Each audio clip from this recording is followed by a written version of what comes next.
गौरवाणी प्रचारिणे निर्विशेष शून्यवादी पाश्चात्य देश धारिणे जय श्री कृष्ण चैतन्य प्रभु नित्यानंद श्री अद्वैता गदाधरा श्रीवासादि गौर भक्त वृंदा।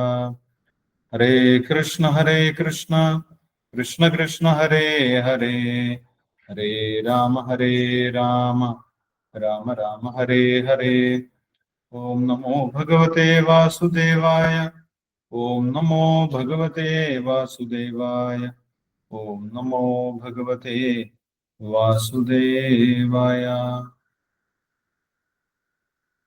हरे कृष्णा। श्रीमद् भगवद गीता यथारूपम इस्कॉन स्थापकाचार्यन कृष्ण कृपामूर्ति इसी भक्तिवेदांत स्वामी श्रील प्रभुपादർ വിവർത്തനവും ഭാവാർത്ഥവും നൽകിയിട്ടുള്ള ഭഗവത്ഗീത യഥാരൂപത്തിലെ 17ാമത്തെ അധ്യായം ശ്രദ്ധാവിഭാഗങ്ങൾ എന്നുള്ള അധ്യായമാണ് നമ്മൾ വായിച്ചുകൊണ്ടിരിക്കുന്നത്. ഈ അധ്യായത്തിന്റെ അവസാന ഭാഗത്ത് നമ്മൾ എത്തിയിട്ടുണ്ട്. ഇനി വായിക്കാനുള്ളത് അവസാനത്തെ ശ്ലോകമാണ്, 28ാമത്തെ ശ്ലോകം. അപ്പോൾ ഈ അധ്യായം ആരംഭിക്കുന്നത്, അധ്യായം നമുക്ക് ഒന്ന് ആദ്യം തൊട്ട് നോക്കാം. എന്തൊക്കെയാണ് ഭഗവാൻ ഈ അധ്യായത്തിൽ പറഞ്ഞിട്ടുള്ളത്? ശ്രദ്ധാവിഭാഗങ്ങൾ എന്നുള്ള അധ്യായത്തിൽ ആദ്യം അർജുനന്റെ ചോദ്യമാണ്. അർജുനൻ ചോദിക്കുന്നു, ശാസ്ത്രവിധി അനുസരിക്കാത്തവരുടെ വിശ്വാസം ഏതെല്ലാം തരത്തിലാണ് എന്ന് അർജുനൻ ചോദിച്ചിട്ടുണ്ടായിരുന്നു. കാരണം അതിന്റെ മുന്നത്തെ അധ്യായത്തിൽ ദേവാസുര ഭാവങ്ങൾ എന്നുള്ള അധ്യായത്തിന്റെ അവസാന ഭാഗത്ത് ഭഗവാൻ പറഞ്ഞിട്ടുണ്ടായിരുന്നു, ശാസ്ത്രം അനുസരിച്ച് വേണം എല്ലാ പ്രവർത്തനങ്ങളും ചെയ്യുന്നതിന്. ശാസ്ത്രം അനുസരിക്കാതെ പ്രവർത്തിച്ചു കഴിഞ്ഞാൽ യാതൊരു നേട്ടവും ഉണ്ടാവുകയില്ല എന്ന് ഭഗവാൻ പറഞ്ഞിട്ടുണ്ടായിരുന്നു. ദൈവിക സ്വഭാവമുള്ളവരാണ് ശാസ്ത്രം അനുസരിക്കുന്നത്, ആസുരിക സ്വഭാവമുള്ളവർ ശാസ്ത്രങ്ങളെ അനുസരിക്കാൻ തയ്യാറാവാത്തവരാണ് എന്ന് പറഞ്ഞിട്ടുണ്ടായിരുന്നു. അപ്പോൾ അർജുനന് സംശയമുണ്ടായി. സാധാരണഗതിയിൽ അധികം സാധാരണ ജനങ്ങൾ ശാസ്ത്രമൊന്നും പഠിച്ചിട്ടല്ല ആരാധനകൾ ചെയ്യുന്നത്, ആരാധനകളും അനുഷ്ഠാനങ്ങളും ഒക്കെ ചെയ്യുന്നത്. അപ്പോൾ അവരുടെ അവസ്ഥ എന്താണ്, അവരുടെ വിശ്വാസം ഏതെല്ലാം തരത്തിലാണ് എന്ന് ചോദിച്ചിട്ടുണ്ടായിരുന്നു. ആദ്യത്തെ ചോദ്യം അതാണ്. അപ്പോൾ ഭഗവാൻ അതിന് മറുപടിയായിട്ട് പറഞ്ഞു, ശാസ്ത്രമൊന്നും അനുസരിച്ചില്ലെങ്കിലും ഒരു ശരീരം സ്വീകരിച്ചു കഴിഞ്ഞാൽ ശരീരത്തിൽ 3 തരം വിശ്വാസങ്ങളാണ് ഉണ്ടാകുന്നത് എന്ന് പറഞ്ഞിട്ടുണ്ടായിരുന്നു. സത്വരജസ്തമോ ഗുണങ്ങളെ അടിസ്ഥാനമാക്കിയാണ് വിശ്വാസം രൂപം കൊള്ളുന്നത് എന്ന് പറഞ്ഞിട്ടുണ്ടായിരുന്നു. സത്വഗുണത്തിലുള്ള വിശ്വാസം, രജോഗുണത്തിലുള്ള വിശ്വാസം, തമോ ഗുണത്തിലുള്ള വിശ്വാസം, ഇങ്ങനെ 3 തരം വിശ്വാസമാണ് ഒരു വ്യക്തിക്ക് ഉണ്ടാവുക, അല്ലെങ്കിൽ സാധാരണ ജനങ്ങൾക്ക് ഉണ്ടാകുന്നത് എന്ന് പറഞ്ഞിട്ടുണ്ടായിരുന്നു. അപ്പോൾ അതിന്റെ ലക്ഷണങ്ങളെ കുറിച്ച് ഒക്കെ പറഞ്ഞു. സാത്വിക ഗുണത്തിലുള്ള ഒരു വിശ്വാസി, സാത്വിക ഗുണത്തിലുള്ള ഒരു വ്യക്തി ദേവന്മാരെ ആരാധിക്കുന്നതിനാണ് താല്പര്യം പ്രകടിപ്പിക്കുന്നത്. യജന്തി സാത്വിക ദേവാൻ എന്ന് പറഞ്ഞിട്ടുണ്ടായിരുന്നു. യക്ഷരാക്ഷസന്മാരെയാണ് രജോഗുണത്തിലുള്ള വ്യക്തി ആരാധിക്കുന്നത്. ഭൂതപ്രേതങ്ങളെയാണ് തമോ ഗുണത്തിലുള്ള വ്യക്തികൾ ആരാധിക്കുന്നത് എന്ന് പറഞ്ഞിട്ടുണ്ടായിരുന്നു.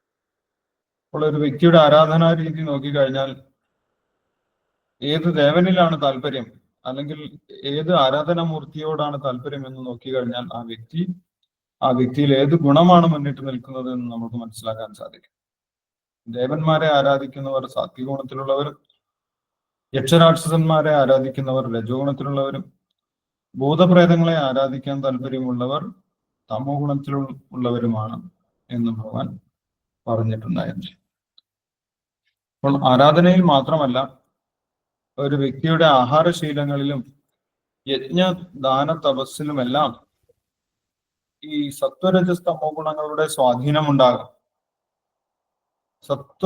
സത്വരജസ്തമോ ഗുണങ്ങളുടെ സ്വാധീനം അനുസരിച്ചാണ് അവർക്ക് ആഹാരശീലത്തിൽ വ്യത്യസ്തമായിട്ടുള്ള ഇഷ്ടാനിഷ്ടങ്ങൾ ഉണ്ടാകുന്നത്. ചില ആളുകൾക്ക് ചില ആഹാരം ഇഷ്ടപ്പെടും, ചില ആളുകൾക്ക് അതേ ആഹാരം ഇഷ്ടപ്പെടുന്നില്ല. അതിന്റെ കാരണവും ഈ സത്വരജസ്തമോ ഗുണങ്ങളാണ് എന്ന് ഭഗവാൻ പറഞ്ഞിട്ടുണ്ടായിരുന്നു. അങ്ങനെ പറഞ്ഞതിനു ശേഷം സത്വഗുണത്തിലുള്ളതും രജോഗുണത്തിലുള്ളതും തമോ ഗുണത്തിലും ഉള്ളതുമായിട്ടുള്ള ആഹാരങ്ങളെ കുറിച്ച് പറഞ്ഞു കൊടുത്തിട്ടുണ്ടായിരുന്നു.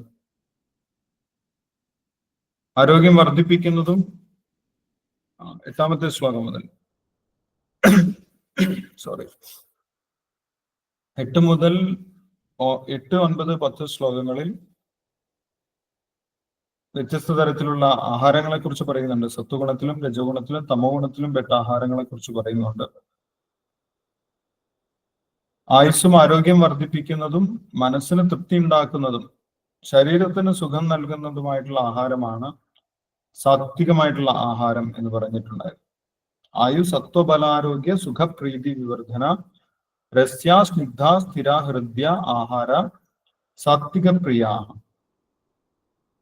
രജോഗുണത്തിലുള്ള ആഹാരമാണെങ്കിൽ അത് കൂടുതൽ എരിവുള്ളതായിരിക്കും, അല്ലെങ്കിൽ കൂടുതൽ കയ്പുള്ളതായിരിക്കും, അല്ലെങ്കിൽ പുളിപ്പുള്ളതായിരിക്കും, ഉപ്പ് കൂടുതലുള്ളതായിരിക്കും, അല്ലെങ്കിൽ മധുരം കൂടുതലുള്ളതായിരിക്കും, അല്ലെങ്കിൽ എന്തെങ്കിലും മസാലകളൊക്കെ കൂടുതലുള്ളതായിരിക്കും, ചൂട് കൂടുതലുള്ളതായിരിക്കും. ഇങ്ങനെയുള്ള ആഹാരമാണ് രജോ ഗുണത്തിലുള്ള ആഹാരം എന്ന് പറയുന്നത്. രജോ ഗുണത്തിലുള്ളവർ ഇഷ്ടപ്പെടുന്നത് ഇങ്ങനെയുള്ള ആഹാരമാണ്. അവർക്ക് കൂടുതൽ ചൂട് വേണം, കൂടുതൽ എരിവ് വേണം, കൂടുതൽ മധുരം വേണം, കൂടുതൽ പുളിപ്പ് വേണം, കൂടുതൽ ഉപ്പ് വേണം, കൂടുതൽ ചൂട് വേണം, കൂടുതൽ മസാലകൾ ചേർക്കണം. അത് രജോഗുണത്തിലുള്ള ആളുകളാണ് ഇഷ്ടപ്പെടുന്നത് എന്ന് പറഞ്ഞിട്ടുണ്ടായിരുന്നു. അങ്ങനെയുള്ള ആഹാരം കഴിക്കുന്നതിന്റെ ഫലം എന്താണ് എന്ന് പറഞ്ഞിട്ടുണ്ടായിരുന്നു ഭഗവാൻ. ദുഃഖശോകാമയ പ്രധാനം.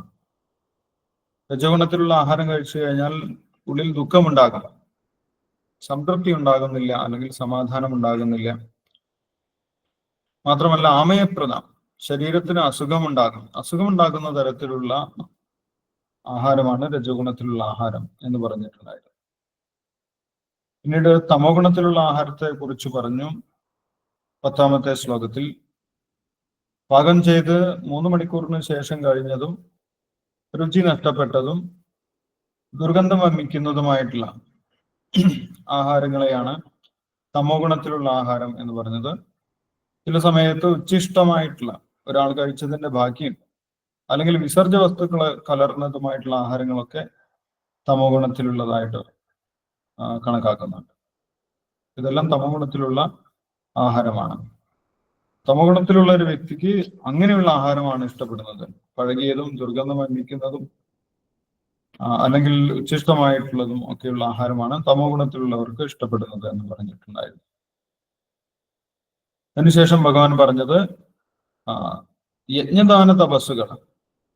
യജ്ഞദാന തപസ്സുകളിലും സത്വരജസ്തമോ ഗുണങ്ങളുടെ സ്വാധീനമുണ്ട്. ഒരു വ്യക്തി ചെയ്യുന്ന യജ്ഞം സാത്വിക ഗുണത്തിലോ രജോ ഗുണത്തിലോ തമോ ഗുണത്തിലോ ആകാം. ആ വ്യക്തിയുടെ മനോഭാവം അനുസരിച്ച് ഒരു യജ്ഞം അല്ലെങ്കിൽ ദാനം, തപസ് ഇതെല്ലാം സത്വഗുണത്തിലോ രജോ ഗുണത്തിലോ തമോ ഗുണത്തിലോ ആകാം എന്ന് പറഞ്ഞിട്ടുണ്ടായിരുന്നു. അതിൽ ആദ്യം ഭഗവാൻ പറഞ്ഞത് യജ്ഞത്തെക്കുറിച്ചാണ്. സാത്വികമായിട്ടുള്ള യജ്ഞത്തെക്കുറിച്ച് 11ാമത്തെ ശ്ലോകത്തിൽ പറയുന്നുണ്ട്. യഷ്ടവ്യമേവേദി മനസ്സമാധായ സത്വിക. ഇത് ഞാൻ ചെയ്യേണ്ടതാണ്, ഈ യജ്ഞം ഞാൻ ചെയ്യേണ്ടതാണ് എന്നുള്ള ഒരു കർത്തവ്യബോധത്തോടുകൂടി, വിശ്വാസത്തോടുകൂടി വിധിപ്രകാരം, വിധിദിഷ്ടോയ ഇജ്യത്തെ, വിധിപ്രകാരം ചെയ്യുന്ന യജ്ഞമാണ് സാത്വികമായിട്ടുള്ള യജ്ഞം എന്ന് പറയുന്നത്. പൊങ്ങച്ചം കാണിക്കാൻ വേണ്ടി അല്ലെങ്കിൽ തന്റെ പേരിനും പ്രശസ്തിക്കും വേണ്ടി ചെയ്യുന്ന യജ്ഞം, അല്ലെങ്കിൽ എന്തെങ്കിലും ഒരു പ്രത്യേക ലക്ഷ്യം നേടുന്നതിന്, ഭൗതികമായിട്ടുള്ള നേട്ടം ഉണ്ടാക്കുന്നതിന് വേണ്ടി ചെയ്യുന്ന യജ്ഞം രജോ ഗുണത്തിലുള്ള യജ്ഞമായിട്ടാണ് ഭഗവാൻ പറയുന്നത്. 12ാമത്തെ ശ്ലോകത്തിൽ പറയുന്നുണ്ട്. അഭിസന്ധായതു ഫലം ദമ്പാർത്ഥം അഭിചൈവയത് ഇജ്ജതേ ഭരതശ്രേഷ്ഠ തം യജ്ഞം വിധി രാജസം. തന്റെ പേര് മുന്നിട്ട് നിൽക്കണം, തനിക്ക് പേരും പ്രശസ്തിയും ഉണ്ടാകണം എന്നുള്ള ഉദ്ദേശത്തോടു കൂടി എന്തെങ്കിലും യജ്ഞം ചെയ്യുകയാണെങ്കിൽ അത് രജോഗുണത്തിലായിരിക്കുമെന്ന് പറയുന്നു. അഭിസന്ധായതു ഫലം ദമ്പാർത്ഥം അഭിചൈവയത് ഇജ്ജതേ ഭരതശ്രേഷ്ഠ തം യജ്ഞം വിധി രാജസം.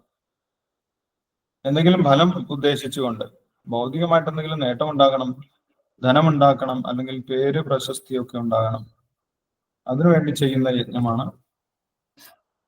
രജോ ഗുണത്തിലുള്ള യജ്ഞം എന്ന് പറഞ്ഞിട്ടുണ്ടായിരുന്നു.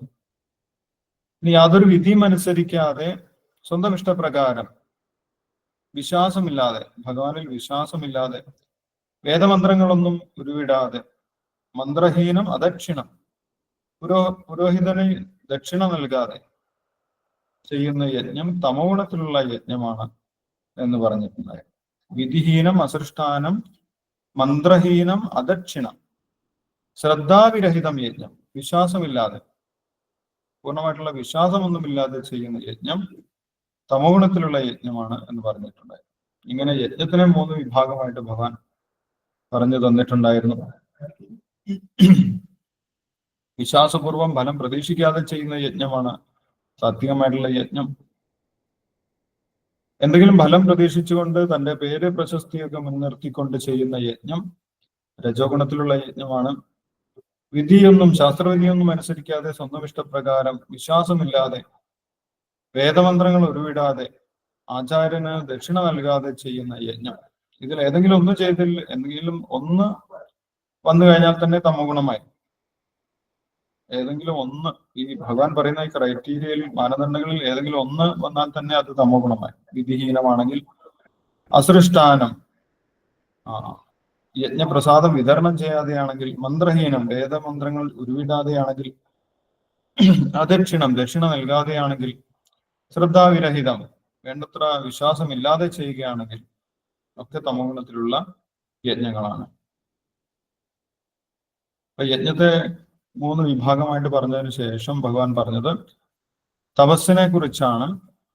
തപസ് ശാരീരികമായിട്ടും മാനസികമായിട്ടും വാഗ്മയമായിട്ടും ഉണ്ടെന്ന് ഭഗവാൻ പറഞ്ഞു തന്നിട്ടുണ്ടായിരുന്നു. അതിലാദ്യം ശാരീരികമായിട്ടുള്ള തപസ് എന്താണെന്ന് പറഞ്ഞു തന്നു. ദേവദ്വിജ ഗുരുപ്രാജ്ഞ പൂജനം ശൗചമാർജവം ബ്രഹ്മചര്യം അഹിംസാച ശാരീരം തപ ഉച്ചതേ. മുതിർന്ന വ്യക്തികളെ, പ്രായമായവരെ, അല്ലെങ്കിൽ ആത്മീയമായിട്ട് ഉയർന്ന വ്യക്തികളെ, പ്രായമായവരെ, ഗുരുക്കന്മാരെ പൂജിക്കുന്നത്, അവരെ ബഹുമാനിക്കുന്നത്, ശാരീരികമായിട്ടുള്ള ശുചിത്വം നിലനിർത്തുന്നത്, ദിവസം 2 നേരം കുളിക്കുന്നതിലൂടെ ശാരീരിക ശുചിത്വം നിലനിർത്തുന്നത്, ബ്രഹ്മചര്യം പാലിക്കുന്നത്, ബ്രഹ്മചര്യം അഹിംസാച, അഹിംസ, മറ്റുള്ളവരെ ഉപദ്രവിക്കാതിരിക്കുന്നത്, ഇങ്ങനെയുള്ള കാര്യങ്ങളൊക്കെ പാലിക്കുന്നത് ശാരീരികമായിട്ടുള്ള തപസ്സായിട്ട് ഭഗവാൻ പറഞ്ഞിട്ടുണ്ടായി. ശാരീരികമായിട്ടുള്ള തപസ്സിനെ കുറിച്ച് പറഞ്ഞതിന് ശേഷം മാനസികമായിട്ടുള്ള തപസ്സിനെ കുറിച്ച്, വാഗ്മയമായിട്ടുള്ള തപസ്സിനെ കുറിച്ച് ഭഗവാൻ 15ാമത്തെ ശ്ലോകത്തിൽ പറഞ്ഞു. അനുദ്വേഗകരം വാക്യം സത്യം പ്രിയഹിതം ചെയ്ത് സ്വാധ്യായാഭ്യസനം ചെയ്വ വാഗ്മയം തപ ഉച്ചതേ. മറ്റുള്ളവരെ വിഷമിപ്പിക്കാത്ത തരത്തിൽ സംസാരിക്കുന്നത്. അനുദ്വേഗകരം വാക്യം, തന്റെ വാക്കുകൾ മറ്റുള്ളവരെ വിഷമിപ്പിക്കുന്ന തരത്തിലായിരിക്കരുത്, വേദനിപ്പിക്കുന്ന തരത്തിലായിരിക്കരുത് എന്ന് ചിന്തിച്ച് ശ്രദ്ധാപൂർവം സംസാരിക്കുന്നത്. സത്യം, വാസ്തവത്തിലുള്ള കാര്യം മാത്രം പറയുന്നത്. എന്നാൽ പ്രിയഹിതം, ആ വാസ്തവം എങ്ങനെയാണ് പറയുന്നത്? മറ്റുള്ളവർക്ക് ഉത്കണ്ഠയുണ്ടാക്കുന്ന രൂപത്തിലല്ല വാസ്തവം പറയുന്നത്. പ്രിയം, അവർക്ക് പ്രിയകരമായിട്ട്. ഹിതം, അവർക്ക് പ്രയോജനമുണ്ടാക്കുന്ന രീതിയിൽ വാസ്തവം പറയുന്നത്. അങ്ങനെ പരിശീലിക്കുന്നതാണ്, അങ്ങനെ സംസാരിക്കുന്നതാണ് വാഗ്മയമായിട്ടുള്ള തപസ് എന്ന് പറയും. മാത്രമല്ല, വേദമന്ത്രങ്ങളൊക്കെ ഉരുവിട്ട് പഠിക്കുന്നതും സ്വാധ്യായ അഭ്യസനം ചെയ്യുക. വേദമന്ത്രങ്ങൾ, ഭഗവത്ഗീത ശ്ലോകങ്ങൾ ഒക്കെ ഉരുവിട്ട് പഠിക്കുന്നത് അതും വാഗ്മയമായിട്ടുള്ള തപസ്സാണ്. കാരണം നമ്മൾ മോശമായിട്ടുള്ള വാക്കുകളല്ല, വേദമന്ത്രങ്ങൾ എന്ന് പറയുന്നത് ഭഗവാനെ കീർത്തിക്കുന്നതാണ്. വേദേശ്വ സർവേരഹമേവ വേദ്യോ, എല്ലാ വേദങ്ങളും ഭഗവാനെയാണ് കീർത്തിക്കുന്നത്. അപ്പോൾ വേദമന്ത്രങ്ങൾ ഉരുവിടുന്നതും ഭഗവാനെ കീർത്തിക്കുന്നത് തന്നെയാണ്. അത് വാഗ്മയമായിട്ടുള്ള തപസ്സായിട്ട് ഇവിടെ ഭഗവാൻ പറയാം. അപ്പൊ ശാരീരികമായിട്ടുള്ള തപസ് പറഞ്ഞു, വാഗ്മയമായിട്ടുള്ള തപസ്സിനെ കുറിച്ചും പറഞ്ഞു. അതിനുശേഷം 16ാമത്തെ ശ്ലോകത്തിൽ മനോമയമായിട്ടുള്ള തപസ്സിനെ കുറിച്ചാണ് പറയുന്നത്. മാനസം തപ ഉച്ചതി. മാനസിക നിലവാരത്തിലുള്ള തപസ് എന്താണ്? മനഃപ്രസാദ സൗമ്യത്വം, മൗനം, ആത്മവിനിഗ്രഹം. മനസ്സിൽ എപ്പോഴും സംതൃപ്തി സംതൃപ്തിയോടുകൂടി ഇരിക്കുക. എന്താണോ നമ്മൾക്ക് ലഭിച്ചത് അതിൽ തൃപ്തരായിട്ട് ഇരിക്കുക. അതേപോലെ സൗമ്യത്വം, മറ്റുള്ളവരോട് പാരുഷ്യം കാണിക്കാതെ സൗമ്യമായിട്ടിരിക്കുക. ഇത് മാനസികമായിട്ടുള്ള തപസ്സായിട്ട് പറയുന്നു. മൗനം, ആത്മവിനിഗ്രഹം, മൗനം പാലിക്കുന്നതും മനസ്സിനെ നിയന്ത്രിക്കുന്നതും ഭാവസംശുദ്ധി, സ്വഭാവശുദ്ധി നിലനിർത്തുന്നതും മാനസികമായിട്ടുള്ള തപസ്സായിട്ടാണ് ഭഗവാൻ പറയുന്നത്. മനഃപ്രസാദ സൗമ്യത്വം, മൗനം, ആത്മവിനിഗ്രഹം, ഭാവസംശുദ്ധിരിത്യേതത് തപോ മാനസം ഉച്ചതേ. അപ്പൊ 3 തരത്തിലുള്ള തപസ്സിനെ കുറിച്ച് ഭഗവാൻ പറഞ്ഞു. ശാരീരികമായിട്ടുള്ള തപസ്സും, വാക്മയമായിട്ടുള്ള തപസ്സും, മാനസികമായിട്ടുള്ള തപസ്സും പറഞ്ഞു. ഈ 3 തപസ്സും സത്വരജസ്തമോ ഗുണങ്ങളെ അടിസ്ഥാനമാക്കി 3ആക്കി തരംതിരിക്കാമെന്ന് ഭഗവാൻ പറഞ്ഞു. ഒരു വ്യക്തി 3 തപസ്സും ചെയ്യുന്ന സമയത്ത് അദ്ദേഹത്തിന്റെ മനോഭാവം അനുസരിച്ച് അത് ഒന്നുകിൽ സാത്വികമാകാം, അല്ലെങ്കിൽ രജോ ഗുണത്തിലുള്ളതാകാം, അതുമല്ലെങ്കിൽ തമോ ഗുണത്തിലാകാം. എങ്ങനെയാണ് ഒരു തപസ് സാത്വികമായിട്ട് മാറുന്നത് എന്ന് 17ാമത്തെ ശ്ലോകത്തിൽ പറയുന്നുണ്ട്. ശ്രദ്ധയാ പരയാ തത്വം തപസ്തത്രിവിധം നരൈ അഫലാകാംക്ഷികരയുക്തേ സാത്വികം പരിരക്ഷ. ശ്രദ്ധയോടുകൂടി, വിശ്വാസത്തോടുകൂടി ചെയ്യുന്ന തപസ്. തപസ്തത്രിവിധം നരൈ അഫലാകാംക്ഷികരയുക്തേ, ഫലം പ്രതീക്ഷിക്കാതെ ചെയ്യുന്ന തപസ്. ഫലം പ്രതീക്ഷിക്കാതെ ഭഗവാനിൽ വിശ്വാസപൂർവം ചെയ്യുന്ന തപസ്സാണ് സാത്വികമായിട്ടുള്ള തപസ് എന്ന് പറയും. രജോ ഗുണത്തിൽ തപസ് എങ്ങനെയാണ് ചെയ്യുന്നത് എന്ന് പറയുന്നുണ്ട് 18ാമത്തെ ശ്ലോകത്തിൽ. സത്കാരമാന പൂജാർത്ഥം തപോദംഭേന ചൈവയത് ക്രിയതേ തദിഹ പ്രോക്തം രാജസം ചലമന്ത്രപം. സത്കാരമാന പൂജാർത്ഥം, എന്തിനാണ് തപസ് ചെയ്യുന്നത്? എല്ലാവരും എന്നെ പ്രശംസിക്കണം, എല്ലാവരും എന്നെ ആരാധിക്കണം, മറ്റുള്ളവരുടെ ആരാധന നേടുന്നതിന് വേണ്ടി ചെയ്യുന്ന തപസ്സാണ് രജോ ഗുണത്തിലുള്ള തപസ് എന്ന് പറയും. തപോദംഭേന ചൈവയത്, തപസ്സിന്റെ ഉദ്ദേശം എന്താണ്? എല്ലാവരും എന്നെ ബഹുമാനിക്കണം എന്നുള്ള ഉദ്ദേശത്തോടു കൂടി എല്ലാവരും എന്നെ ആരാധിക്കണം, എല്ലാവരും എന്നെ ശ്രദ്ധിക്കണം, അതിനുവേണ്ടി തപസ് ചെയ്യും. എന്റെ പേരും പ്രശസ്തിയൊക്കെ വരണം, എനിക്ക് പേരും പ്രശസ്തിയൊക്കെ ഉണ്ടാകണം, അതിനുവേണ്ടി ചെയ്യുന്ന തപസ് രജോ ഗുണത്തിലുള്ള തപസ്സാണ് എന്നാണ് ഭഗവാൻ പറയുന്നത്. ഇനി തമോ ഗുണത്തിലുള്ള തപസ്സുമുണ്ട്. എല്ലാ തപസ്സും ഒരേ നിലവാരത്തിലുള്ളതല്ല. തമോ ഗുണത്തിലുള്ള തപസ്സിനെ കുറിച്ച് ഭഗവാൻ എന്താണ് പറയുന്നത്? മൂഢഗ്രാഹേണ ആത്മനോയത്, അവര് ശാസ്ത്രം പഠിച്ചിട്ടൊന്നുമല്ല തപസ് ചെയ്യുന്നത്, സ്വന്തം ഇഷ്ടപ്രകാരം എന്തോ തപസ് ചെയ്യുന്നതാണ്. ശാസ്ത്രത്തിൽ നിർദ്ദേശിക്കുന്ന തപസ്സൊന്നുമല്ല, സ്വന്തം ഇഷ്ടപ്രകാരം അങ്ങനെ തപസ് അനുഷ്ഠിക്കുന്നതാണ്. മൂഢഗ്രാഹേണ ആത്മനോയത് പീഡയാ ക്രിയതേ തപ പരസ്യോത്സാദനാർത്ഥം വാ തത്താമസം ഉദാഹരണം. പീഡയ, ഒന്നുകിൽ സ്വന്തം ശരീരത്തിനെ പീഡിപ്പിക്കുന്ന തരത്തിലുള്ള തപസ്, സ്വന്തം ശരീരത്തിനെ മുറിവേൽപ്പിച്ചുകൊണ്ട് അല്ലെങ്കിൽ പീഡിപ്പിച്ചുകൊണ്ട് ഉപദ്രവിച്ചുകൊണ്ട് ചെയ്യുന്ന തപസ്, അല്ലെങ്കിൽ മറ്റൊരു വ്യക്തിയുടെ ശരീരത്തിനെ ഉപദ്രവിച്ചുകൊണ്ട് പീഡിപ്പിച്ചുകൊണ്ട് ചെയ്യുന്ന തപസ്, മറ്റൊരു ജീവിയുടെ ജീവൻ ഇല്ലാതാക്കിക്കൊണ്ട് ചെയ്യുന്ന തപസ്, അല്ലെങ്കിൽ മറ്റൊരു ജീവിയെ ഉപദ്രവിച്ചുകൊണ്ട് ചെയ്യുന്ന തപസ്. ഇതൊക്കെ തമോ ഗുണത്തിലുള്ള തപസ്സായിട്ടാണ് ഭഗവാൻ പറയുന്നത്. ഇനി മറ്റൊരു വ്യക്തി നശിച്ചു പോകണം എന്ന് വിചാരിച്ച് ചെയ്യുന്ന തപസ്സുണ്ട്. ചില ആളുകൾ അങ്ങനെ തപസ് ചെയ്യാറുണ്ട്. മറ്റൊരാളെ നശിക്കണം, അല്ല, എന്റെ ശത്രു നശിച്ചു പോട്ടെ, അതിനുവേണ്ടി, അല്ലെങ്കിൽ മറ്റൊരു വ്യക്തിയുടെ ഉയർച്ച ഇല്ലാതാകണം, മറ്റൊരു വ്യക്തി ഇല്ലാതാകണം, ആ വ്യക്തി നശിച്ചു പോകണം എന്നൊക്കെ വിചാരിച്ചുകൊണ്ട് ചെയ്യുന്ന തപസ്, അത് തമോ ഗുണത്തിലുള്ള തപസ്സായിട്ടാണ് ഭഗവാൻ പറയുന്നത്. മറ്റൊരു വ്യക്തിയെ നശിപ്പിക്കാൻ ഉദ്ദേശിച്ചുകൊണ്ട് ചെയ്യുന്ന തപസ് തമോ ഗുണത്തിലുള്ള തപസ്സാണ്. 3 തരം തപസ്സിനെ കുറിച്ചും ഭഗവാൻ പറഞ്ഞു. 3 നിലവാരത്തിലുള്ള തപസ് നേരത്തെ പറഞ്ഞു, ശാരീരികം, വാഗ്മയം, അതേപോലെ മനോമയം.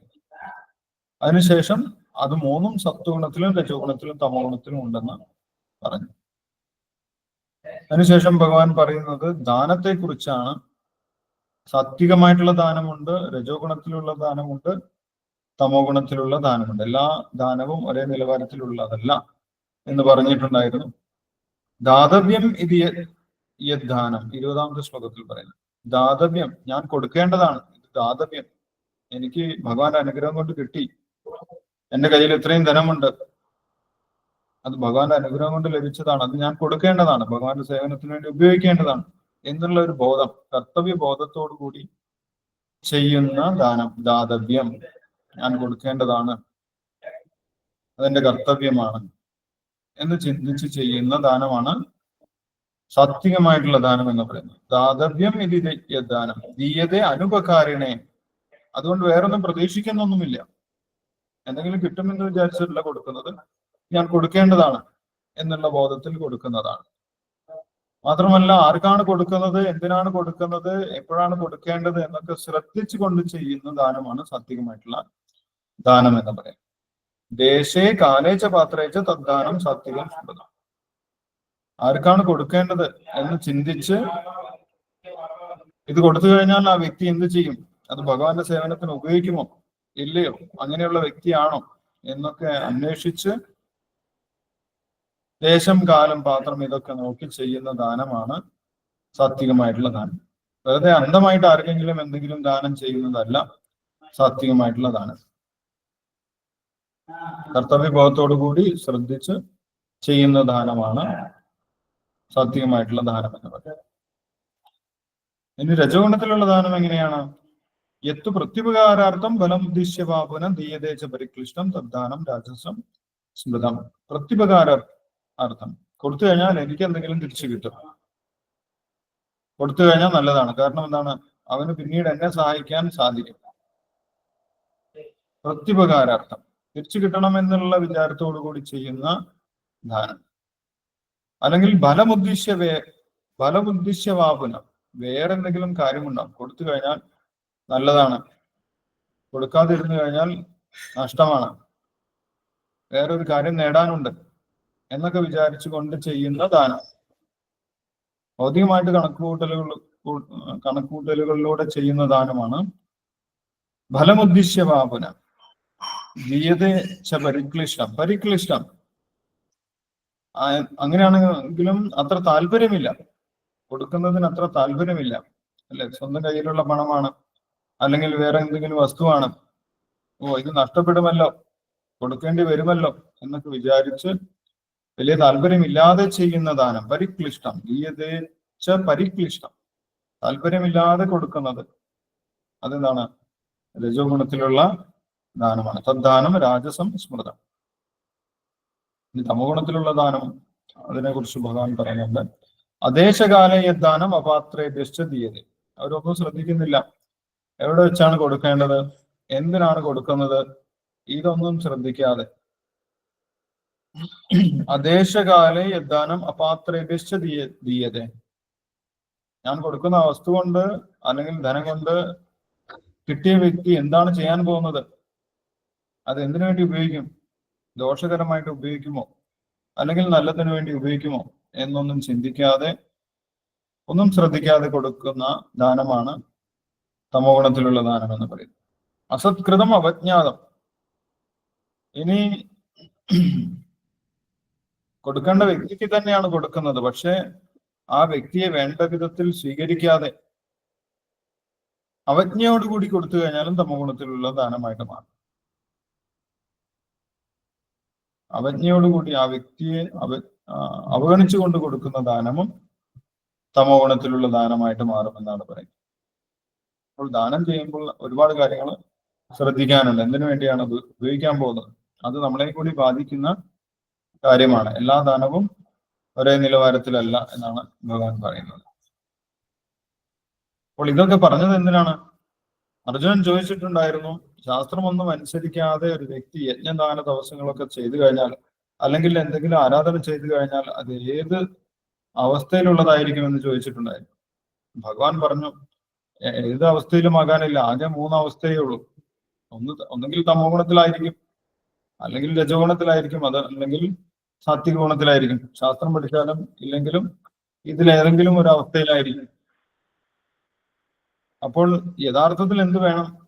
നമുക്ക് ആത്മീയമായിട്ടുള്ള ഉയർച്ച ഉണ്ടാകണമെങ്കിൽ, യജ്ഞദാന തപസ്സുകൾ കൊണ്ട് ആത്മീയമായിട്ടുള്ള ഉയർച്ച ഉണ്ടാകണമെങ്കിൽ, ഭഗവാനിലേക്ക് തിരിച്ചു പോകണമെങ്കിൽ ഇതെല്ലാം ആത്മീയമാക്കി ചെയ്യണം. യജ്ഞദാന തപസ്സുകളിൽ സത്വരജസ്തമോ ഗുണങ്ങൾ ചെയ്തത് കൊണ്ട് വലിയ പ്രയോജനമില്ല. കാരണം വീണ്ടും വീണ്ടും ഭൗതിക ശരീരങ്ങൾ കിട്ടാൻ മാത്രമേ അത് പ്രയോജനപ്പെടുകയുള്ളൂ. അത് 3-ാമത്തെ അധ്യായത്തിൽ ഭഗവാൻ പറയുന്നത് അല്ലെ. 3 വേദങ്ങളും അനുസരിച്ച് കഴിഞ്ഞാലും ഒരു വ്യക്തിക്ക് എന്താണ് കിട്ടുന്നത്?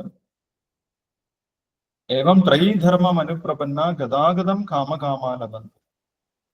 3 വേദങ്ങളിൽ അനുസരിച്ചിട്ടുള്ള യജ്ഞദാന തപസ്സുകൾ ചെയ്താലും എന്താണ് കിട്ടാൻ പോകുന്നത്? ഗതാഗതം, ഉയർന്ന ലോകങ്ങളിലേക്ക് പോവുക, അല്ലെങ്കിൽ അവിടെ നിന്ന് ക്ഷീണേ പുണ്യം മർത്യലോകം വിശന്തി, പുണ്യം തീരുന്ന സമയത്ത് തിരിച്ചിങ്ങോട്ട് തന്നെ വരിക. ഇതിനെയാണ് ഗതാഗതം എന്ന് പറയുന്നത്. അങ്ങോട്ട് പോവുക, ഇങ്ങോട്ട് തിരിച്ചു വരിക. അപ്പൊ യജ്ഞദാന തപസ്സുകൾ സത്വരജസ്തമോ ഗുണങ്ങളിൽ ചെയ്തു കഴിഞ്ഞാൽ ഒന്നുകിൽ താഴോട്ട് പോകും, അല്ലെങ്കിൽ ഇവിടെ തന്നെ ഇരിക്കും, അതും അല്ലെങ്കിൽ മുകളിലേക്ക് പോകും. മുകളിലേക്ക് പോയാലും അവിടെ പോയിട്ട് പുണ്യം തീരുന്ന സമയത്ത് താഴോട്ട് വരും. താഴോട്ട് പോയാൽ അവിടുന്ന് പാപം തീരുന്ന സമയത്ത് വീണ്ടും ഇങ്ങോട്ട് തന്നെ വരും. ഇതിനെയാണ് ഗതാഗതം എന്ന് പറയുന്നത്. ഈ പോക്കും വരവും മാത്രമേ ലഭിക്കുള്ളൂ. ഇവിടുന്ന് സ്ഥിരമായിട്ട് ഈ ഭൗതിക ലോകത്തിൽ നിന്ന് പുറത്തു കടക്കാനാണ് ഭഗവാൻ 15-ാമത്തെ അധ്യായത്തിൽ നിർദ്ദേശിച്ചിട്ടുള്ളത്. കാരണം ഈ മുഴുവൻ ഭൗതിക ലോകം ഒരു തല തിരിഞ്ഞിട്ടുള്ള ഒരു വൃക്ഷമാണ്, ഒരു വൃക്ഷത്തെ പോലെയാണ് എന്ന് ഭഗവാൻ പറഞ്ഞിട്ടുണ്ടായി. അതിൽ നിന്ന് പുറത്തു കടക്കണം, എന്നിട്ട് സനാതനമായിട്ടുള്ള ഭഗവാന്റെ ധാമത്തിലേക്ക് പോകണം എന്നാണ് ഭഗവാൻ പറഞ്ഞിട്ടുള്ളത്. അപ്പോൾ അങ്ങനെ വേണമെങ്കിൽ എന്ത് വേണം? ഈ പറഞ്ഞിട്ടുള്ള യജ്ഞദാന തപസ്സുകളൊക്കെ ആത്മീയമായിട്ട് ചെയ്യണം. എങ്ങനെയാണ് ആത്മീയമാക്കുന്നത്? ഇതെല്ലാം ഭഗവാന് സമർപ്പിച്ചുകൊണ്ട് ചെയ്യണം. ഭഗവാന് വേണ്ടി ചെയ്യണം, ഭഗവാന് വേണ്ടി യജ്ഞം ചെയ്യണം, ഭഗവാന്റെ തൃപ്തിക്ക് വേണ്ടി ദാനം ചെയ്യണം, ഭഗവാന്റെ തൃപ്തിക്ക് വേണ്ടി തപസ് ചെയ്യണം. അപ്പോഴാണ് ഇതെല്ലാം ആത്മീയമാകുന്നത്. പണ്ടുള്ള ബ്രാഹ്മണർക്ക്, ബ്രാഹ്മണൻ എന്ന് പറയുന്നത് ആത്മീയമായിട്ടുള്ള ജ്ഞാനമുള്ള വ്യക്തിയാണ് ബ്രാഹ്മണൻ എന്ന് വിളിക്കുന്നത്. കലിയുഗത്തിൽ വിളിക്കുന്നത് പോലെ ഏതെങ്കിലും കുടുംബത്തിൽ ജനിച്ച വ്യക്തിയല്ല ബ്രാഹ്മണൻ എന്ന് ഇവിടെ ഉദ്ദേശിക്കുന്നത്. ബ്രഹ്മജ്ഞാനാദി ഇതി ബ്രാഹ്മണൻ, ബ്രഹ്മജ്ഞാനം നേടിയ വ്യക്തിയാണ് ബ്രാഹ്മണൻ. അത് ഏത് കുടുംബത്തിൽ ജനിച്ച വ്യക്തിയാണെങ്കിലും ബ്രഹ്മജ്ഞാനം നേടിയിട്ടുണ്ടെങ്കിൽ ബ്രാഹ്മണനാണ്. അങ്ങനെ ഗുണകർമ്മ വിഭാഗശ ഭഗവാൻ പറയുന്നുണ്ട്, അടുത്ത അധ്യായത്തിൽ പറയും. ഗുണം കൊണ്ടാണ് ഒരു വ്യക്തിയെ ബ്രാഹ്മണൻ എന്ന് മനസ്സിലാക്കുന്നത്. അപ്പോൾ അങ്ങനെയുള്ള ബ്രാഹ്മണർ, ബ്രഹ്മജ്ഞാനം നേടിയിട്ടുള്ളവർ എന്ത് ചെയ്യുമായിരുന്നു? യജ്ഞത്തെയും തപസ്സിനെയും ദാനത്തെയും ആത്മീയമാക്കുന്നതിന് വേണ്ടി ഭഗവാന് സമർപ്പിച്ചുകൊണ്ട് അവരെല്ലാം ചെയ്യുമായിരുന്നു. ഇത് ഭഗവാന് സമർപ്പിക്കുന്നതാണ് എന്ന് വ്യക്തമാക്കാൻ വേണ്ടി അവർ ഓം തത് സത് എന്നുള്ള വാക്ക് ഉപയോഗിക്കുമായിരുന്നു. ഓം തത് സത്, അതിന്റെ വിശദീകരണവും ഭഗവാൻ പറഞ്ഞു തന്നു. ഓം എന്നത് ഭഗവാൻ തന്നെയാണ്.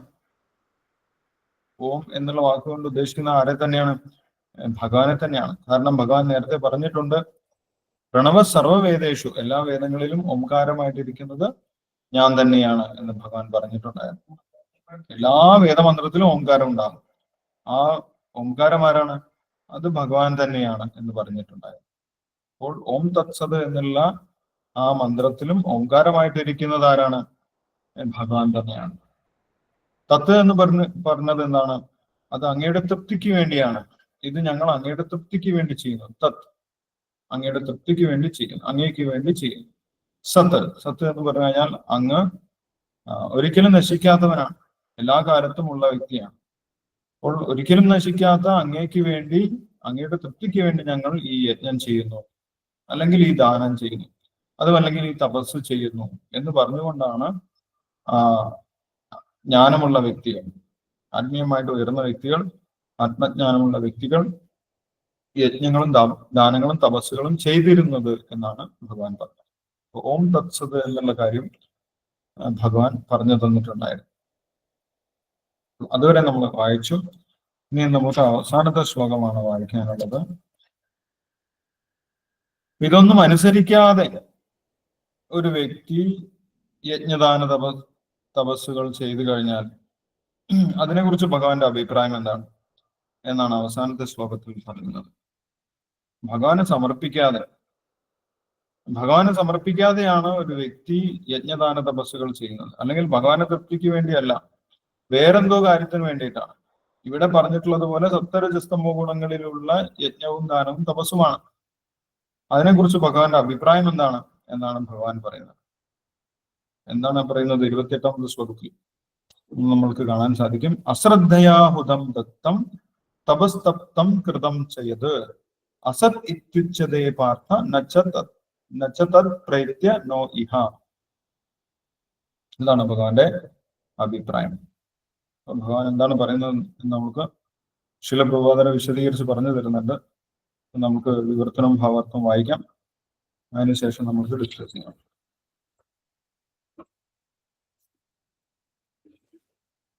അപ്പോൾ 28ാമത്തെ ശ്ലോകത്തിന്റെ വിവർത്തനം ഭാവാർത്ഥം വായിച്ചോളൂ. ഞാൻ വായിക്കാം പ്രഭുജി. ഓക്കെ, സഞ്ജീവനി മാതാജി വായിച്ചു. ഓം നമോ ഭഗവതേ വാസുദേവായ. അശ്രദ്ധയാഹുതം ദത്തം തപസ്തപ്തം കൃതം ചയത് അസദിച്യതേ പാർത്ഥ നച തത്പ്രേത്യ നോ ഇഹ. വിവർത്തന ഭാവാർത്ഥ. ഭക്തിവേദാന്ത സ്വാമി ശ്രീല പ്രഭുപാദ് കി ജയ്. പരമപുരുഷനിൽ പൂർണ്ണ വിശ്വാസം കൂടാതെ ചെയ്യപ്പെടുന്ന യജ്ഞവും ദാനവും തപസ്സും അസത്ത് എന്ന് പറയപ്പെടുന്നു. ക്ഷണികങ്ങളായ അത്തരം കർമ്മങ്ങൾ ഇഹലോകത്തിലും പരലോകത്തിലും നിഷ്പ്രയോജനങ്ങളാണ്. ഭാവാർത്ഥം. ആധ്യാത്മികമായൊരു ലക്ഷ്യമില്ലാതെ ചെയ്യപ്പെടുന്നതെന്തും യജ്ഞമായാലും ദാനമായാലും തപസ്സായാലും നിഷ്പ്രയോജനം തന്നെ. അത്തരം പ്രവർത്തികൾ നീചങ്ങളാണെന്ന് ഈ ശ്ലോകം ഉദ്ഘോഷിക്കുന്നു. കൃഷ്ണാവബോധത്തോടെ പരമപുരുഷനു വേണ്ടി അനുഷ്ഠിക്കപ്പെടണം. ഏതു കർമ്മവും വിശ്വാസമില്ലാതെയും ശരിയായ നിർദ്ദേശമനുസരിച്ചല്ലാതെയും ചെയ്യുന്നതിന് സാഫല്യമില്ല. വൈദിക ഗ്രന്ഥങ്ങളെല്ലാം ഭഗവാനിൽ വിശ്വസിക്കണമെന്ന് ഉപദേശിക്കുന്നു. വേദവിഹിതങ്ങളായ കർമ്മങ്ങളുടെയെല്ലാം പരമമായ ലക്ഷ്യം കൃഷ്ണനെ അറിയുക എന്നതാണ്. ഈ പ്രമാണമനുസരിക്കാത്തവർക്കാർക്കും വിജയലബ്ധിയില്ല. വിശ്വാസ്യനായ ഒരു ആധ്യാത്മിക ആചാര്യനെ മാർഗദർശിയാക്കിക്കൊണ്ട് ആദ്യം മുതൽക്കേ കൃഷ്ണാവബോധത്തോടെ പ്രവർത്തിച്ചു വരികയാണ് ഉത്തമം. അതാണ് വിജയത്തിലേക്കുള്ള വഴി. ബദ്ധമായ അവസ്ഥയിൽപ്പെട്ടിരിക്കെ മനുഷ്യർ ദേവന്മാരെയോ പ്രേതങ്ങളെയോ കുബേരാദികളായ യക്ഷന്മാരെയോ ആരാധിക്കാൻ ആഗ്രഹിക്കും. തമോ ഗുണത്തെക്കാളും രജോ ഗുണത്തെക്കാളും നന്നാണ് സാത്വിക ഗുണം. നേരിട്ട് കൃഷ്ണാവബോധത്തിൽ എത്തുന്നവനാകട്ടെ ത്രിഗുണങ്ങൾക്ക് അതീതനാണ്. ക്രമേണ ഉത്കർഷം പ്രാപിക്കുന്ന ഒരു പ്രക്രിയ ഉണ്ടെങ്കിൽ കൂടി ശുദ്ധഭക്തന്മാരുമായുള്ള സമ്പർക്കത്താൽ നേരിട്ട് കൃഷ്ണാവബോധത്തിൽ എത്തിക്കുന്ന ഈ മാർഗമാണ് ഉത്തമം. ഈ അധ്യായത്തിൽ അത് നിർദ്ദേശിച്ചിട്ടുണ്ട്. ഈ വഴിക്ക് വിജയം നേടാൻ ആദ്യമായി തന്നെ ശരിയായ ഒരു ആചാര്യനെ കണ്ടെത്തി അദ്ദേഹത്തിൽ നിന്ന് പരിശീലനം നേടണം. അങ്ങനെ ക്രമേണ ഭഗവാനിൽ വിശ്വാസം ഉറയ്ക്കുന്നു. പക്വദശയിൽ അതിനെയാണ് ഈശ്വരപ്രേമം എന്ന് പറയുന്നത്. ജീവാത്മാക്കളുടെ എല്ലാം ആത്യന്തിക ലക്ഷ്യം ഈ പ്രേമം അത്രേ. നേരിട്ട് കൃഷ്ണാവബോധത്തിലേക്ക് നീങ്ങുക എന്നതാണ് ഈ 17ാം അധ്യായത്തിന്റെ സന്ദേശം.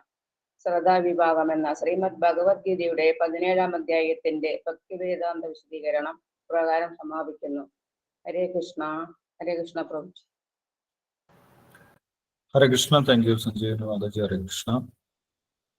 അപ്പോൾ ഭഗവാൻ അന്തിമമായിട്ട് ഒരു തീരുമാനം പറയുകയാണ് അർജുനന്റെ ചോദ്യത്തിന്. അർജുനൻ ചോദിച്ചത് എന്താണ്? ശാസ്ത്രം അനുസരിക്കാതെ യജ്ഞദാന തപസ്സുകളൊക്കെ ചെയ്യുന്നുണ്ട് ആളുകൾ, ആചാരാനുഷ്ഠാനങ്ങളൊക്കെ ചെയ്യുന്നുണ്ട്. എന്തെല്ലാമോ ആചാരങ്ങൾ അനുഷ്ഠാനങ്ങളൊക്കെ ചെയ്യുന്നു, യജ്ഞങ്ങൾ ചെയ്യുന്നു, തപസ്സുകൾ ചെയ്യുന്നു, ദാനങ്ങൾ ചെയ്യുന്നു.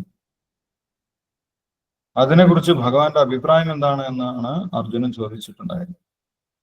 അതിനെ 3ആയിട്ട് ഭഗവാൻ വിവരിച്ച് പറഞ്ഞു കൊടുത്തതിന് ശേഷം, സത്വരജസ്തമോ ഗുണങ്ങളിലുള്ളതാണ് എന്ന് പറഞ്ഞതിന് ശേഷം, അതെല്ലാം ഭഗവാനിലുള്ള വിശ്വാസപൂർവം ഭഗവാന് സമർപ്പിക്കാതെയാണ് ചെയ്യുന്നതെങ്കിൽ അതൊക്കെ അസത്താണ് എന്നാണ് ഭഗവാൻ പറയുന്നത്. അശ്രദ്ധയാഹുതം ദത്തം തപസ്തപ്തം കൃതം ചെയ്യത് അസത് ഇത്യുച്യതേ പാർത്ഥ നച്ചതത് പ്രേത്യ നോയില. ഭഗവാന് സമർപ്പിക്കാതെയാണ് യജ്ഞദാന തപസ്സുകളൊക്കെ ചെയ്യുന്നതെങ്കിൽ, ഭഗവാന്റെ തൃപ്തിക്ക് വേണ്ടിയല്ല വേറെന്തോ കാര്യത്തിന് വേണ്ടിയിട്ടാണ് ചെയ്യുന്നതെങ്കിൽ അതിനൊക്കെ ഭഗവാൻ എന്തായിട്ടാണ് പറയുന്നത്? അസത് ആയിട്ടാണ് പറയുന്നത്. അസത്, അത് നിലനിൽപ്പില്ലാത്തതാണ്, താൽക്കാലികമാണ്, പ്രയോജനകരമല്ലാത്തതാണ്. അല്ലെ? നമ്മൾ പറയും വെള്ളത്തിൽ വരച്ച വര പോലെയാണെന്ന് പറയും. താൽക്കാലികമായിട്ട് ഒരു ഓളം പോലെ കാണാം, പക്ഷെ അതിനെന്തെങ്കിലും ഗുണമുണ്ടോ എന്ന് ചോദിച്ചു കഴിഞ്ഞാൽ പ്രത്യേകിച്ച് ഗുണമില്ല. ആത്മീയമായിട്ടൊരു ഗുണമില്ല. നമ്മൾക്ക് ഇവിടുന്ന് രക്ഷപ്പെടാൻ സാധിക്കുകയില്ല. അതിനൊക്കെ അസത്തായിട്ടാണ് ഭഗവാൻ പറയുന്നത്. കാരണം എന്താണ്? എല്ലാ യജ്ഞങ്ങളുടെയും ഭോക്താവ് ഭഗവാനാണ്. ഭോക്താരം യജ്ഞ തപസ്സാണ് സർവ്വലോക മഹേശ്വരൻ. യജ്ഞത്തിന്റെയും തപസ്സിന്റെയും ഭോക്താവാരാണ്? ഭഗവാൻ തന്നെയാണ്. ആ ഭഗവാനെ സമർപ്പിക്കാതെ എന്ത് ചെയ്തു കഴിഞ്ഞാലും, യജ്ഞദാന തപസ്സുകൾ ചെയ്തു കഴിഞ്ഞാൽ ഭഗവാൻ അതിനെ അസത്തായിട്ട് ഇവിടെ പ്രഖ്യാപിച്ചിരിക്കും. അതുകൊണ്ട് നേരത്തെ തന്നെ ഭഗവാൻ പറഞ്ഞിട്ടുണ്ട്, നമ്മൾ യജ്ഞം ചെയ്താലും തപസ് ചെയ്താലും ദാനം ചെയ്താലും എല്ലാം ഭഗവാന് സമർപ്പിച്ചുകൊണ്ട് തന്നെ ചെയ്യണം എന്ന് ഭഗവാൻ 9-ാമത്തെ അധ്യായത്തിൽ 27-ാമത്തെ ശ്ലോകത്തിൽ പറയുന്നുണ്ട്. വ്യക്തമായിട്ട് ഭഗവാൻ പറയുന്നത് എന്താണ് പറയുന്നത്? യത് കരോഷി യദസ്നാസി യജ്ജുഹോഷി ദദാസിയത് യത് തപസ്യസി കൗന്ദേയ തത്കുരുഷ മത് അർപ്പണം. നമ്മൾ എന്ത് പ്രവൃത്തി ചെയ്യുന്നു? യത് കരോഷി, നമ്മൾ എന്താണോ ചെയ്യുന്നത്, നമ്മുടെ സ്വധർമ്മം എന്താണോ നമ്മുടെ ജോലി, അതെല്ലാം ഭഗവാന് സമർപ്പിച്ചുകൊണ്ട് ചെയ്യണം. അതിന്റെ കർമ്മഫലം ഭഗവാനും കൊടുക്കണം. യത് കരോഷി യത് അസ്നാസി, നമ്മൾ എന്ത് കഴിക്കുന്നു, നമ്മൾ എന്താണോ അടുക്കളയിൽ പാകം ചെയ്യുന്നത് അത് ഭഗവാന് കൊടുക്കണം. യത് അസ്നാസി, നമ്മൾ കഴിക്കുന്നതിന്റെ മുന്നേ ഭഗവാന് കൊടുക്കണം. ഭഗവാൻ പറയുന്നു എനിക്ക് തരൂ. യത് അസ്നാസി, അസ്നാസി എന്ന് പറഞ്ഞാൽ കഴിക്കുക. നമ്മൾ എന്ത് കഴിക്കുന്നോ അത് ഭഗവാന് കൊടുക്കണം, അതിന്റെ മുന്നേ ഭഗവാന് കൊടുക്കണം. യത് അസ്നാസി യത് ജുഹോഷി, നമ്മൾ എന്ത് യജ്ഞം ചെയ്യുന്നു ആ യജ്ഞം ആരുടെ തൃപ്തിക്ക് വേണ്ടിയായിരിക്കണം? ഭഗവാന്റെ തൃപ്തിക്ക് വേണ്ടിയായിരിക്കണം ചെയ്യേണ്ടത്. യത് ജുഹോഷി ദദാസിയത്, ദദാസി, ദാനം ചെയ്യുന്നു. ദാനം ചെയ്യുന്നത് ആർക്ക് കൊടുക്കണം? ഭഗവാന് കൊടുക്കണം, അല്ലെ? ഭഗവാന്റെ സേവനത്തിന് കൊടുക്കണം, അല്ലെങ്കിൽ ഭഗവാന്റെ നാമപ്രചരണത്തിന് വേണ്ടി കൊടുക്കണം. ദദാസിയത് തത്കുരുഷമതർപ്പണം ഈ തപസ്യസി കൗന്ദേയ, എന്ത് തപസ് നമ്മൾ ചെയ്യുന്നു? നമ്മൾ എന്തെങ്കിലും വ്രതമെടുക്കുന്നുണ്ടെങ്കിൽ ഭഗവാന്റെ തൃപ്തിക്ക് വേണ്ടി വ്രതമെടുക്കണം, അല്ലെ? വെറുതെ എന്തെങ്കിലും തപസ് ചെയ്യേണ്ട ആവശ്യമില്ല. ഭഗവാന്റെ തൃപ്തിക്ക് വേണ്ടി ഏകാദശി വ്രതം എടുക്കണം, അല്ലെങ്കിൽ അഷ്ടമി രോഹിണി ഭഗവാന്റെ ജന്മദിനത്തിന് വ്രതമെടുക്കണം. ഇങ്ങനെ ഭഗവാനുമായി ബന്ധപ്പെട്ട വ്രതങ്ങളാണ് നമ്മൾ എടുക്കേണ്ടത്. ഭഗവാന് സമർപ്പിക്കാൻ പറ്റുന്ന വ്രതങ്ങൾ, തപസ്സുകളാണ് നമ്മൾ ചെയ്യേണ്ടത് എന്ന് വ്യക്തമായിട്ട് ഭഗവാൻ പറഞ്ഞു തന്നിട്ടുണ്ട്. 9-ാമത്തെ അധ്യായത്തിൽ 27-ാമത്തെ ശ്ലോകം നോക്കി കഴിഞ്ഞാൽ കാണാം. യത് കരോഷി യദസ്നാസി യത് ജുഹോഷി ദദാസി യത് തപസ്യസി കൗന്ദേയ തത്കുരുഷ മത് അർപ്പണം, എനിക്ക് അർപ്പിച്ചുകൊണ്ട് തന്നെ ചെയ്യണമെന്ന് ഭഗവാൻ അവിടെ വ്യക്തമായിട്ട് പറയുന്നുണ്ട്. അപ്പോൾ അതുകൊണ്ടാണ് ഇവിടെ പറയുന്നത്, അങ്ങനെ അല്ലാത്ത യജ്ഞദാന തപസ്സുകളൊക്കെ നമ്മൾ എത്ര കൊട്ടിഘോഷിച്ച് ചെയ്തു കഴിഞ്ഞാലും, എത്ര വിപുലമായിട്ട് ചെയ്തു കഴിഞ്ഞാലും, എത്ര പരസ്യം കൊടുത്ത് ചെയ്തു കഴിഞ്ഞാലും അതൊക്കെ ഭഗവാന്റെ അക്കൗണ്ടിൽ എന്താണ്? അസത് ഇത്യുച്ഛത, അതൊക്കെ അസത്താണ്, പ്രയോജനമില്ലാത്തതാണ് എന്നാണ് ഭഗവാൻ പറയുന്നത്. നിങ്ങൾ എത്ര പണം ചെലവഴിച്ച് ചെയ്താലും അതെല്ലാം അസത്താണ് എന്നാണ് ഭഗവാൻ പറയുന്നത്. അസത് ഇത്യുച്ഛതേ വാർത്ത നചതത് പ്രേത്യ നോയിഹ. അതുകൊണ്ട് എന്താണ് പ്രയോജനം? അതുകൊണ്ട് ഒരു പ്രയോജനം ഇല്ല എന്നാണ് പറയുന്നത്. നചതത് പ്രേത്യ നോയിഹ. ഇഹ എന്ന് പറഞ്ഞു കഴിഞ്ഞാൽ ഇവിടെ, ഈ ലോകത്തിൽ, ഈ ജീവിതത്തിലോ ന പ്രേത്യ എന്ന് പറഞ്ഞു കഴിഞ്ഞാൽ ഈ ശരീരം വെടിഞ്ഞാലും നമ്മൾ നിലനിൽക്കുന്നുണ്ട്, അല്ലെ? ദേഹിനോസ്മിൻ യഥാ ദേഹേ കൗമാരം യൗവനം ജര തഥാ ദേഹാന്തരപ്രാപ്തി, വേറൊരു ശരീരം കിട്ടും. അപ്പോൾ വേറെ ശരീരം കിട്ടിയാലും ഈ യജ്ഞദാന തപസ്സുകൾ കൊണ്ട് നമ്മൾക്ക് പ്രത്യേകിച്ച് പ്രയോജനമൊന്നുമില്ല എന്നാണ് ഭഗവാൻ പറയുന്നത്. അപ്പോൾ യജ്ഞമായാലും ദാനമായാലും തപസ്സായാലും നമ്മുടെ എന്ത് പ്രവൃത്തിയായാലും ഭഗവാന് സമർപ്പിച്ചുകൊണ്ട് ചെയ്യണം എന്നാണ് ഭഗവാൻ അന്തിമമായിട്ട് ഇവിടെ പറയുന്നത്. അപ്പോൾ ഇതോടുകൂടി ഭഗവത്ഗീത കഴിഞ്ഞു എന്നാണ് ശീലപ്രഭാതർ അടുത്ത അധ്യായത്തിൽ പറയുന്നത്. ഇതാണ് ഭഗവത്ഗീതയുടെ നിർദ്ദേശം. നമ്മൾ എന്ത് ചെയ്യുന്നോ അത് ഭഗവാന് സമർപ്പിച്ച് ചെയ്യുക. അതാണ് ഭഗവത്ഗീതയുടെ അൾട്ടിമേറ്റ് ആയിട്ടുള്ള നിർദ്ദേശം. അത് തന്നെയാണ് ഭക്തി. ഭക്തി എന്ന് പറഞ്ഞു കഴിഞ്ഞാൽ ഭഗവാന്റെ താല്പര്യം അനുസരിച്ച് ഭഗവാന് വേണ്ടി പ്രവർത്തിക്കുക, അതാണ് ഭക്തി എന്ന് പറയുന്നത്. അത് തന്നെയാണ് ഇവിടെ ഭഗവാൻ പറയുന്നത്. അതല്ലാത്ത കാര്യങ്ങളൊക്കെ നിഷ്പ്രയോജനകരമാണ്, പ്രയോജനമില്ല. ഈ ലോകത്തിലോ പരലോകത്തിലോ അതുകൊണ്ട് പ്രത്യേകിച്ച് പ്രയോജനമൊന്നുമില്ല എന്ന് ഭഗവാൻ പ്രഖ്യാപിച്ചു. ഇതാണ് അർജുനന്റെ ചോദ്യത്തിന് ഭഗവാന്റെ ഉത്തരം. ശാസ്ത്രം അനുസരിക്കാതെ യജ്ഞദാന തപസ്സുകൾ ചെയ്താൽ എന്താണ് അവസ്ഥ എന്ന് അർജുനൻ ചോദിച്ചിട്ടുണ്ടായിരുന്നു.